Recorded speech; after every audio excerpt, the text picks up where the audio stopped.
Good evening and salutations, my GH fans. Let's start off with this whole.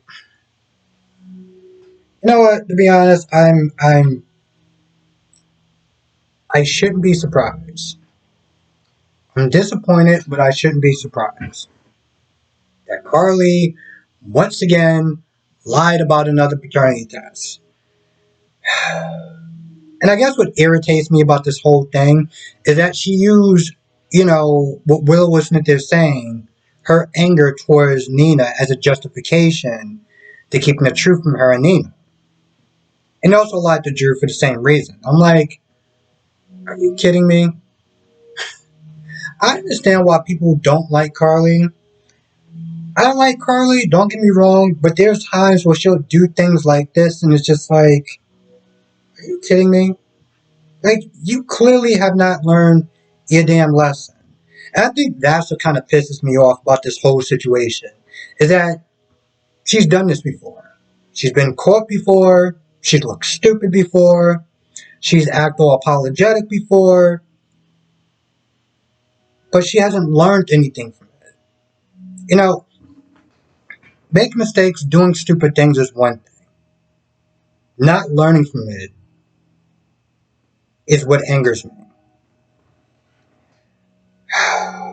um, so yeah, I said that, she lied to Drew and Drew came to the courtroom. Um, Now, with the whole Michael and Drew thing, Michael pretty much is like, I'm not going to use ELQ to go after Sunny.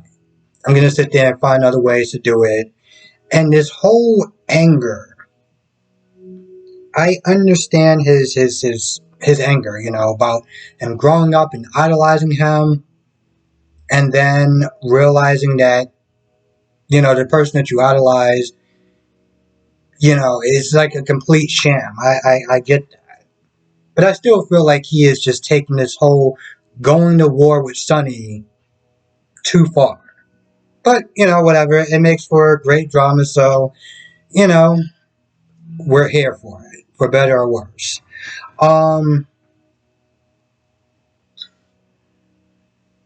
Wiley comes in, not really much that goes on, except for they give him a couple more lines since, why not? He can speak more, so give him some more lines. I did feel like the whole scene between Wiley and Jocelyn was just for filler. You could have took it out and it would have been the exact same thing. Now let's talk about this whole pool scene with Cody, now we know his name, knocking Britt over. Here's the thing about this whole scene, about Britt being drunk and, being a party pooper. A lot of people love that scene. I went on, I think his name is Brandon Anderson, or Anderson Brandon, or the guy who plays Finale. Everyone was into talking about how great the scene was, and the scene between, him and Kelly, was really funny and really interesting. And I like reading comments like that because even though if I don't share them at all, it is very interesting to sit there and see what other people saw because I saw none of that. Anyway, Britt gets knocked over, and now she's in this whole Karen mode. And I mean, granted, you find out later on that it's a facade because, she's into him, but only to prove about her theory that love isn't worth it or some other crap that she was sitting there going on and on about. But, yeah, so she gets out of the pool and nobody helps her, by the way. She's like, any help, and, Brad is sitting there taking pictures. And Max is like, are you okay? It was like, she would have been okay if he would have helped her out the pool, but apparently no one could be bothered to do that. So, Britt is all like, oh, I want him arrested, this, that, and the third. Now, Spinelli's like, oh, it's not that bad, yada, yada, yada, yada, yada. I don't know what they're doing with Spinelli's character, but I feel like he's been on this show for so long. And is this the best that they can do? It's underwhelming, to say the least. Because you can tell that he is probably behind this whole matchmaking service and he wants to make sure that, the PR for his company that he's going to be doing is good and stuff like that. This is why he kept saying like, "Oh, don't arrest him. Wasn't you're okay." And he made a splash and stuff like that. Apparently, the guy was hired to do that, and Brick just kind of got in his line of fire. But apparently knew Dante, and Bristol like, "Oh, arrest him." So Dante was like, "All right, fine, because if I don't do it, then she's going to call somebody else that will do it." So puts him in handcuffs, and Sam comes along because, well, to be honest, I don't even know why she came along. Because if this was an actual arrest, why the hell would you sit there and whatever? Anyway, they go to Charlie's home, and you know, they have some dinner. They get to talking a little bit. And the only thing that we know about this guy is that him and Dante are childhood friends, and they used to get into a lot of trouble together. But he was surprised that he was a cop, like given all the stuff that they did back then. I'm like, what was all the stuff that you did back then, bro? Like, um,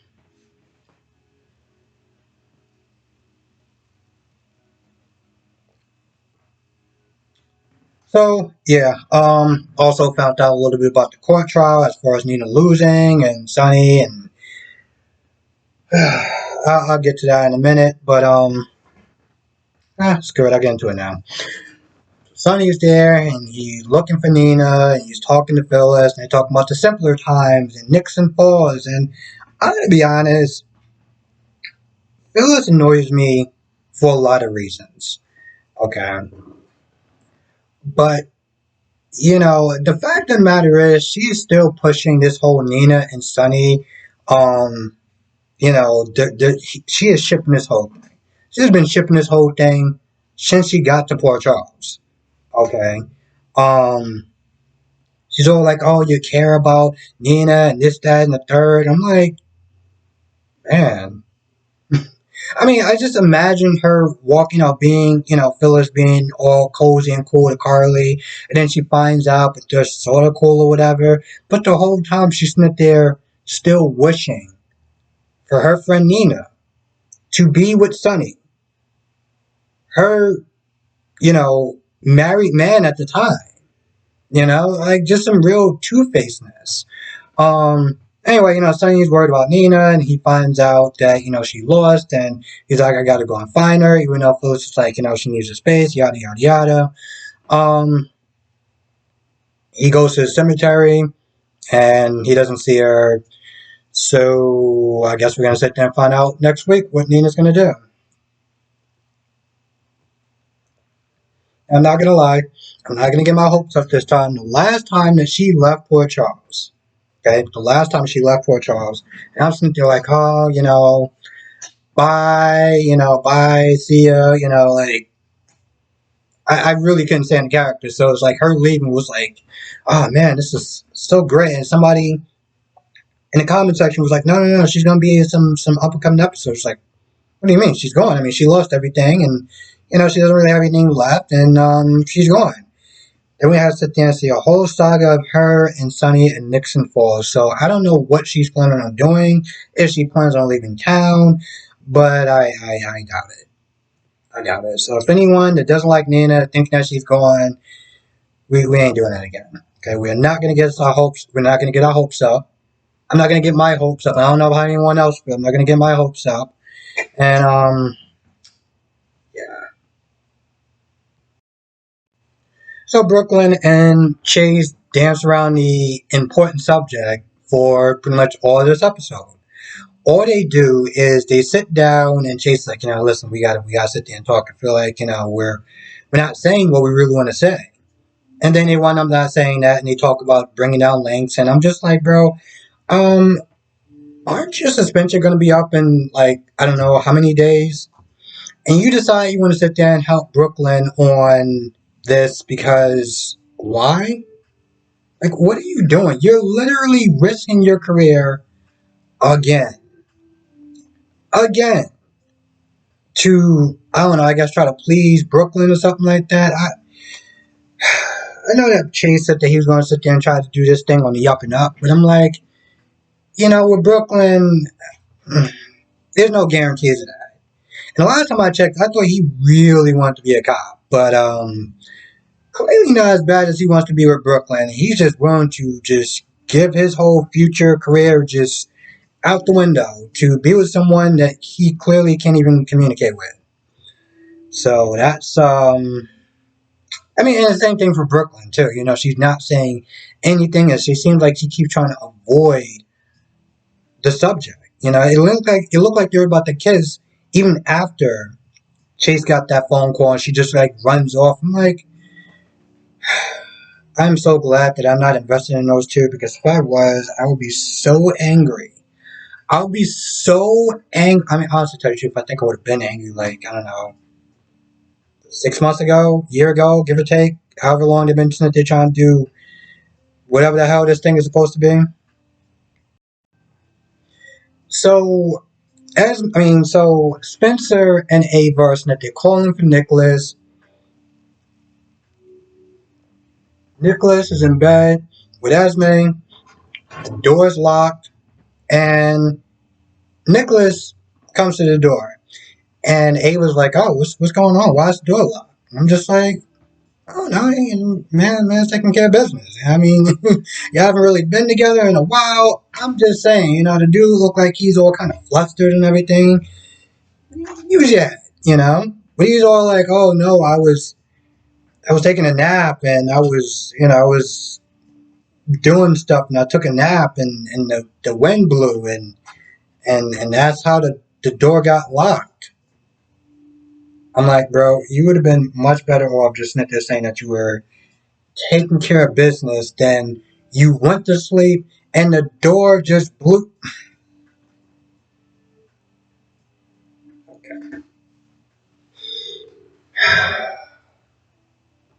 So just lied.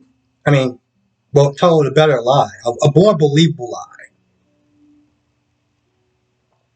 You're taking care of business. Um. Anyway, Ava comes in there, and Ava's all apologetic about how everything left off with her just kind of storming out, giving an ultimatum. And after talking to Laura, she's like, listen, we got problems, but I'm not a quitter, and I want to sit there and try to make this thing work. Now, a couple of times, because Esme is outside on the balcony, and Ava, once again, Nicholas like, listen, I need to, you want to go downstairs and talk, or talk from somewhere else, or whatever. And listen, my mind just went there. Okay, my mind went in a place where I'm just there looking at this whole thing, and I'm like, that's like him trying to hide the porn stash from his wife, and be like, oh, could you just come downstairs for a minute, because you're a little too close. Like that's what was going on in my mind. But anyway, I guess Esme must have dropped her shoe, so she tried to go up there a couple of times, and niggas like, no, there's bats out there, and they're very active in the daytime. I'm like, listen, I'm no animal expert, but I'm pretty sure bats are not active in the daytime. But they're like, we're gonna work it out and stuff like that. Now it's a couple of times, and Nicholas seems like he is guilty as hell. She's like, oh, you should have told me this before, but we're gonna work it out. So she goes downstairs. I mean, they go downstairs, and Esme just walks out. She's like, "No, y'all not gonna work out nothing." And she's all smiling and everything like that. And eventually, she winds up meeting up with Spencer, and I don't know, maybe she's actually gonna break up with him this time. Now, Spencer was sitting there talking to Cam, talking about how he pretty much kind of effed up the whole plan, losing his cool with Trina and Rory, and Cam's like, yo, I don't got time for this. You are not going to sit there and have me lose my relationship with her because you can't get your heads together. You need to sit there and keep your head in the game and just work it out. And I'm pretty sure he gave him like a timetable, like, yo, listen, if you don't get this done by tonight, I'm going to take care of it. Or something along the lines he said. I feel like that's about it, but I do want to sit there and quickly talk about Cody for a minute, about Cody being Brit's new love interest, and you know, now I was watching Brock TV's video, I think yesterday's video today, I think, and I mean we both agree that the cast is already too bloated as it is. So it's like adding one more person in there is like, are you serious? Now, there is a bit of a balance act because you want to keep the show fresh. You want to sit there and introduce new faces like Esme and, bringing back Spencer and things of that nature. Um, so on that note, I do support, this new character from One Life to Live, um, coming on the show. Especially since, Rebecca or, Liz's character is going to be gone for a little bit because, she needs a break. Um, so I do support that. At the same time, I understand that people do get upset because you have characters that have been on the show for a long time. And, you kind of shove a lot of people's characters, like their storylines, to the curve a little bit and really focus on the new people. But it's like, well, what are you getting the veterans something to do? Like you're wasting the people that have been on this show for a long time and the fans have been supporting these characters because you got to sit there and show these new, the new faces or whatever. So I understand that people could be upset about that as well. So, like I said, it's a bit of a balancing act, and I can see both sides. Um, you got Rory, you got Cody, then you have some other guy too. I think his name was Dax, right? The guy that was working at the gym since Chet left. You got the guy that's working at the gym, and I guess Sonny's gonna sit there and give him a job or something like that. Or did he give him a job, or is GH writers just meant they're trying to think that we forgot about him? Like they're doing a lot of new characters at us, on top of all the other stories that are going on. So there's definitely a lot to sit there and keep up with.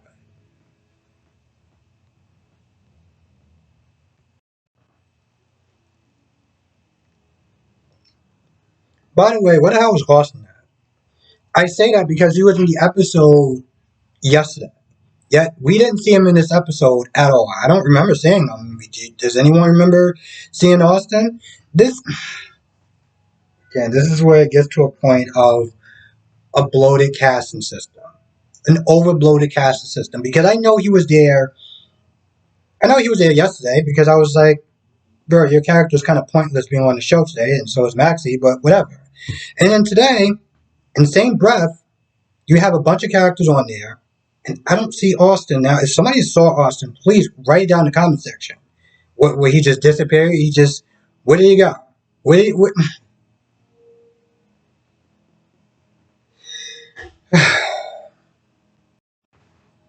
I feel like that's about it. I really feel like that's about it.